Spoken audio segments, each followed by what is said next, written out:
Hi folks, Dave, the honest audiophile. Today we're going to take a look at the SeeAudio Yume, not sure exactly how to pronounce it, Yume. So SeeAudio. I want to thank Hifigo for sending these over for review. To greatly appreciate it. Hifigo, you rock. Check out the links down below for information regarding Hifigo and where you can purchase the SeeAudio Yume. All right, so the SeeAudio Yume is a 3 hybrid setup. It is a 1 dynamic driver and then 2 nulls. Dynamic driver covers the bass, and then the nulls drivers cover the mids and treble. It does have a pretty standard unboxing experience. Get a little bit of artistic flair on the front here, and then on the back side you get a idea of the frequency response and then some specs. It is 106 decibels of sensitivity, 32 ohms of impedance, and a frequency response of 20 hertz to 20 kilohertz. Dave, let's try to say that again without confusing everybody. 20 to 20 frequency response, 32 ohms of impedance, and 106 decibels of sensitivity. So they're really easy to drive. Had no problems driving them off of anything that I pushed them with. You mostly use them with DAPs in my phone. I use them with my Sony NWA105 Walkman and also my Pioneer XDP30R and my Samsung Note 10 Plus using the various dongles, NextDrive Spectra X and X-Duo Link. All right, so the unboxing, you just slide off the sleeve and you get this nice little black box that says SeeAudio on it, and it has their logos. And then on the inside, you get some paperwork, some more paperwork, a sticker, and some more stickers, and then you get your carrying case and 2 different types of tips, and you get extra small, medium, and large in silicone, and then you get 2 medium and 2 large of foams. And I actually used the foam tips, and I loved the fit of them, and also the way that they kind of impacted the sound. So they actually added a little bit of body and a little bit of girth to everything with the foam.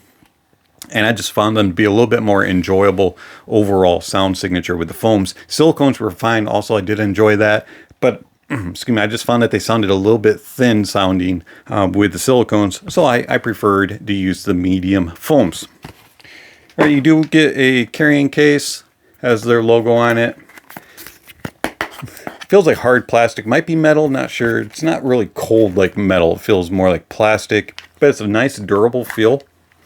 And on the inside, it's got this little bit of foam on the inside to protect everything. The IEMs just fit in perfectly inside it, and I have no problems whatsoever using that carrying case. I enjoy it.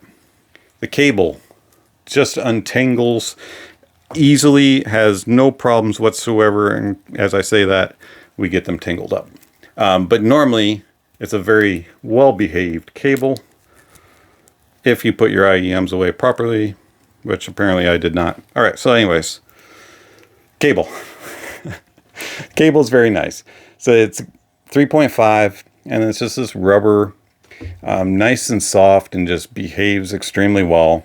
And then you have ear hooks that are just perfect. I actually like these ear hooks. They're nice and soft, but have enough of tension to them when they go around your ears that they just sit, hold the IEM in place.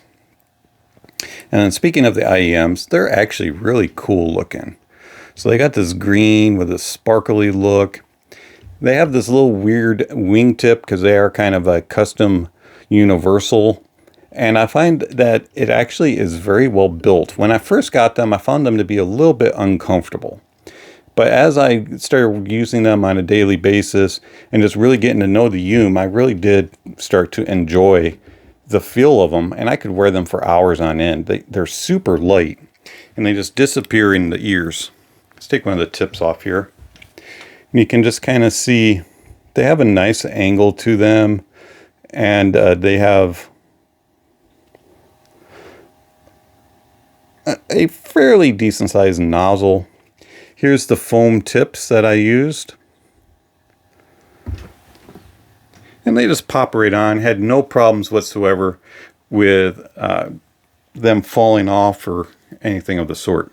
So they just go in your ears. The ear hooks just go right around and everything just stays in place. I find that they isolate outside noises very well. And I had no problems blocking stuff out. So around me, in the neighborhood, around the house, whenever I had noises out and about, they just kind of blocked it and doled it out. I would say it's probably about 70% of outside noises is blocked. So they do a really good job. So if you're going to use these for commuting, office work, and that type of thing, you should be okay. Not sure about like trains and planes. I'm not sure because I didn't take any trips for that, but everything else, and they should be just fine, especially with the foam tips. They do isolate a little bit better. How do they sound? The Yume is a very interesting sound signature.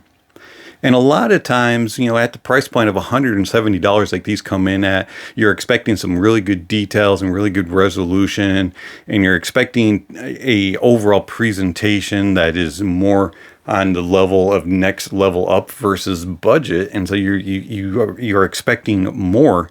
But truthfully, sometimes you don't need all that extra stuff to get a pleasurable experience. And I find that the Yume fits that role. They are the ones that they're not the best at anything, but they just please me. They just have that. Yeah, they just have it for me. So the bass is nice and engaging. It has a little bit of a sub bass presence to it. The mid bass and upper bass is a little bit behind the sub bass, but none of the basses are accentuated to the point where they're dominating the overall presentation. They're very well behaved, very well controlled. They have decent details, decent resolution, but they never really going to wow you with the detail quality. They're not going to wow you with the resolution, but they are going to wow you with just their overall tone, their overall presentation. It's just a fun and engaging bass that does what it's supposed to do and keeps your toes tapping. The mids are very nicely filled. They have good body to them. They have nice tone to them. They have decent clarity, but they're not, again, the most detailed or the most resolving. But what they do the best is tonality and timbre is just spot on. And they do a really good job of isolating and separating out instruments and vocalists. And so everything just minds itself and behaves in the proper places that it should be. And it just flows. It's just very smooth and very cohesive sounding.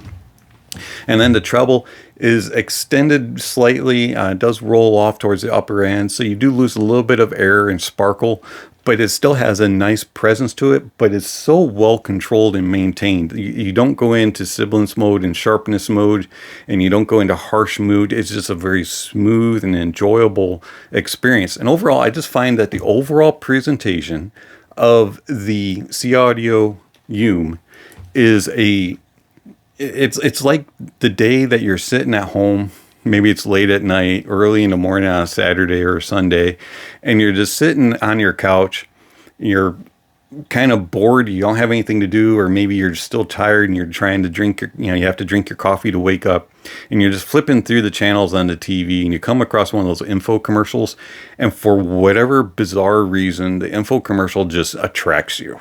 And you're just like, oh, I need one of those. I have no idea why. I have no idea what I would ever do with it, when I would use it. But this is making sense to me. And I need one. And so you're just like mesmerized, and you're just like focused in on whatever is being presented, even though you really shouldn't. It's like, why do I need this? What purpose is it going to do for me? But I like it and I want it. That's the Yume, and it's just so tonally and timbre friendly and just smooth and just buttery and just lush, and I like it. Soundstage is not the widest. It's not the most deep. It does decent jobs with depth and layering. It's not going to wow you with width, and it's a little bit kind of near your head. not intimate, but it's pretty close. And it does a decent job with imaging. It's not the best, and it does kind of have the 3 blob effect, but it's not terrible. I mean, I could watch movies with it and games and things like that and be okay, especially with gaming. It's not going to wow you to the point of, okay, I know exactly where everything is. I wouldn't recommend these for anything other than a casual game here or there, but I do enjoy them, and you can use them for that purpose. Overall, I just find that the SeeAudio Yume is just a very pleasing and enjoyable IEM. It's the content boredom IEM. I don't know of any other way to explain it. It's just, they're that good, but I really don't know why. I like you, but why? Are they the best at $170? No. Are there others that are better at $170 or less? Yeah. Is there ones that are worse than this? Oh, yeah. And it's just, it's very unique. It's not the greatest technically, but its strong suit is its tonality and its presentation. And I like it a lot, and I highly recommend it. If you get a chance to check out the SeeAudio Yume, I wholly recommend it. And I think that if it's not really called the Yume or the Yume, it should be called the Yummy. It's been Dave, the Honest Audiophile. Thank you for watching. And don't forget to like, comment, and subscribe. I'll catch you next time. Thanks for watching. It's been Dave, the Honest Audiophile.